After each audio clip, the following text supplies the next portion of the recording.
On Friday, a number of us drove up to Salem for the annual meeting of the Convention of the Episcopal Diocese of Oregon, which took place yesterday. And the meeting commenced with our bishop reading a rather lengthy statement, kind of similar to what's printed almost at the very end of our service bulletin that we use every Sunday here at Trinity Ashland. A statement that began by acknowledging that we were meeting on the ceded and unceded ancestral lands of a whole variety of indigenous nations that once occupied the whole of what we call Oregon, and she named a number of those peoples. But then she went on from acknowledging that fact to recognizing that the descendants of those people are in our midst, among the citizenry of Oregon and among the members of the Episcopal Church in Oregon. And she continued on to speak of our commitment as a church, not simply to remember that those people once fully occupied this land, and not simply that their descendants are still with us, but also that we have an obligation and a commitment, according to our understanding of the gospel of peace and justice and reconciliation, not only to, as I say, to repent of past sins, but to seek forgiveness, and beyond that, to do something about making things right, to do something to repair the harm and restore the losses. And this made me think of our reading from the Hebrew Bible this morning, our reading from Jeremiah. You know, Jeremiah has been, for 30 chapters or so, excoriating the people of Judah, in particular the ruling classes there, for their idolatrous worship and their unjust treatment of the poor and their various geopolitical machinations trying to cozy up to the Egyptians or the Assyrians and kind of play these great empires off against each other as a means to maintain their own political independence. And it's not working in spite of all the assurances that the various, official prophets are making, that nothing can possibly go wrong, that God will protect Judah and Jerusalem no matter what happens. No disaster can befall them. Well, Jeremiah has a different idea.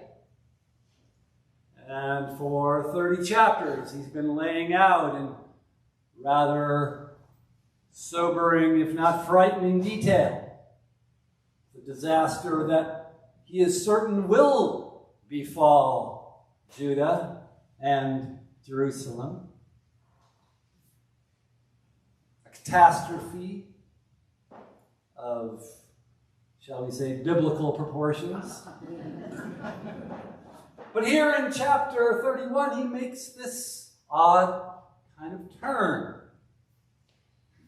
and begins to speak of hope for restoration. Not of, God intervening to prevent the catastrophe from happening, but that when it is past, God will call a remnant of Israel back to her land. A remnant of all Israel.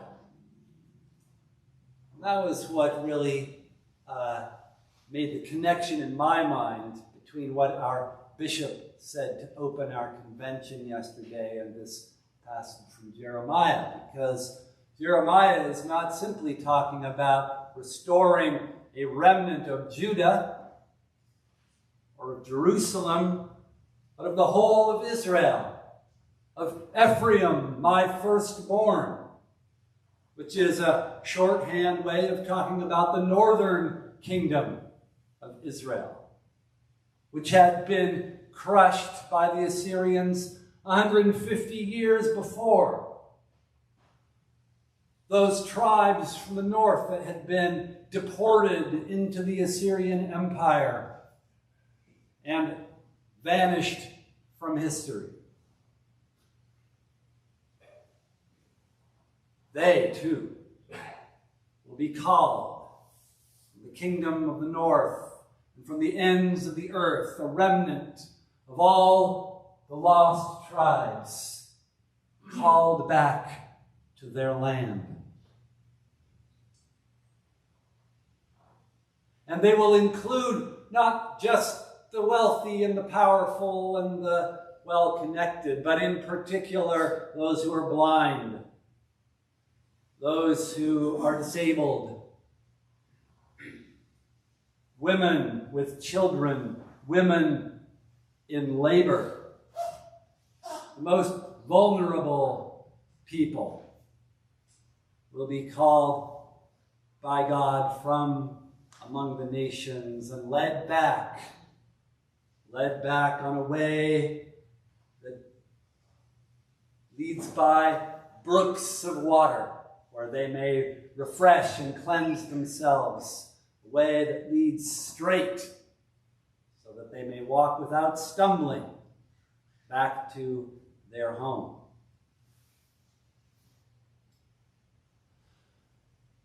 Gospel of Mark today speaks of a similar kind of restoration, though in different terms.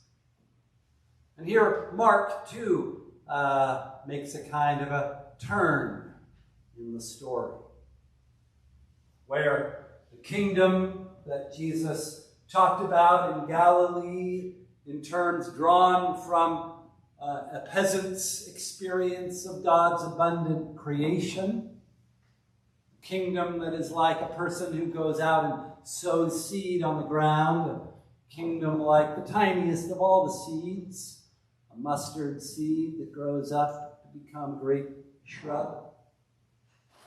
Today we hear the restoration of the kingdom of David, that kingdom based in Jerusalem, where the descendants of David would establish God's justice forever.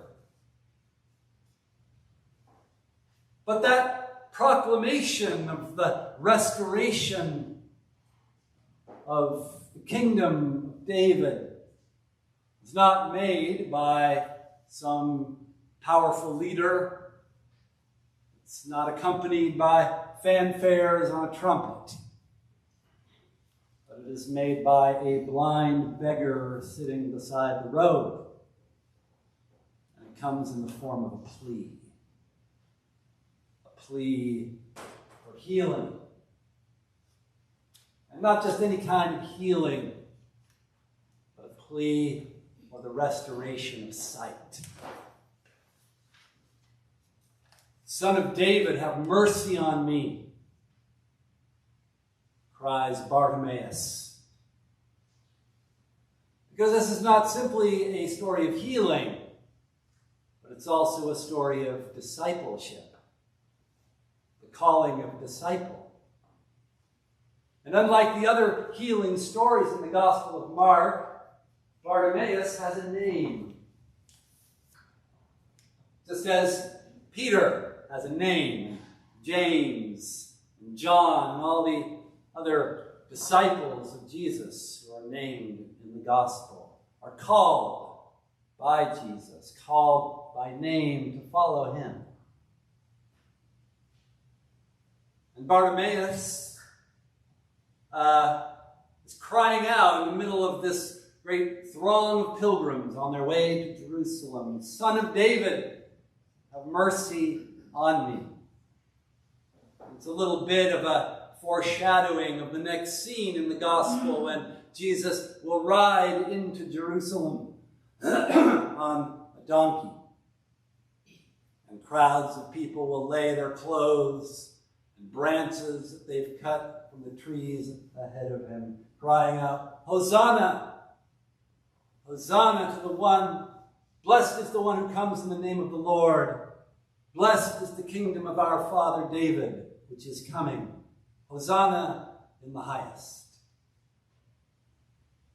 But it's Bartimaeus crying out by the roadside, "Son of David, have mercy on me," crying out for healing. He first announces this great news.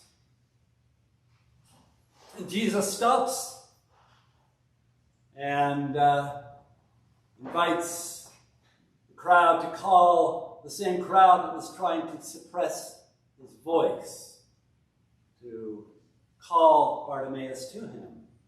And when he gets there, having jumped to his feet and cast off his beggar's cloak, Jesus asks Bartimaeus, "What is it you want me to do for you?" The same question we heard a couple of weeks ago when James and John came to Jesus asking to sit on his right hand and on his left when he took the throne of his glory.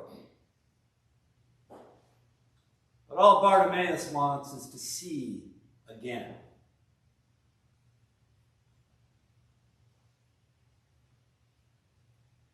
So in this time, when many of us are anxious about a big election happening about 9 days from now, an election in which we are told that, it's the most momentous of our lifetimes, that the greatness of our nation, its future, its democratic institutions are at stake. Maybe it's good for us to remember Jeremiah, the restoration, the remnant of the people. For us to imagine that truly to restore the greatness of this nation means not simply to go back to 1960 or to 1945 or 1865 or to 1776, but to 1491. That the true restoration of the tribes of Israel, that remnant that has been all but erased from history,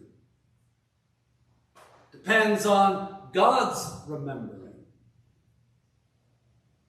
And God has not forgotten her people.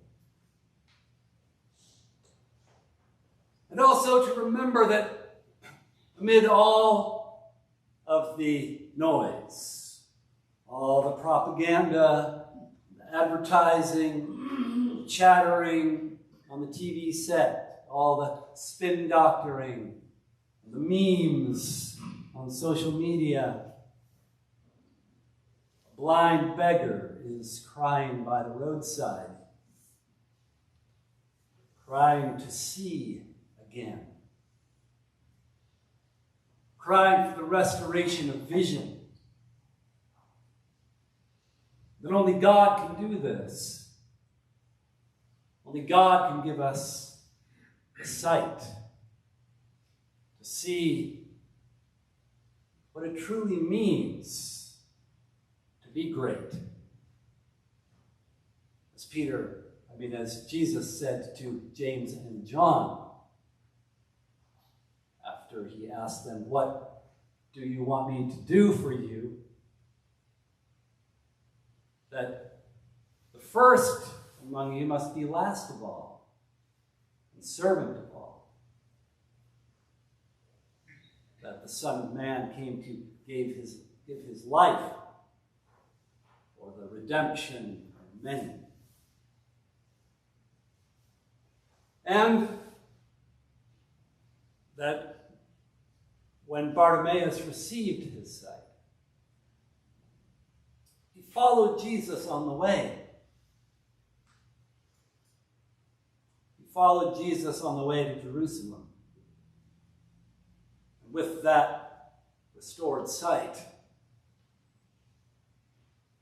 we don't know what he saw there. But we know what happened. Whether Bartimaeus was there to see it or not, the son of David took his seat of justice, seat of peace, seat of the restoration of God's will for God's people. But it's a seat that he took in heaven as our great high priest, who intercedes continually on our behalf, and not just on ours, but on behalf of the blind, the disabled, and the women with children, and the women in labor. And it's a seat of glory that he took only after he had ascended onto the cross.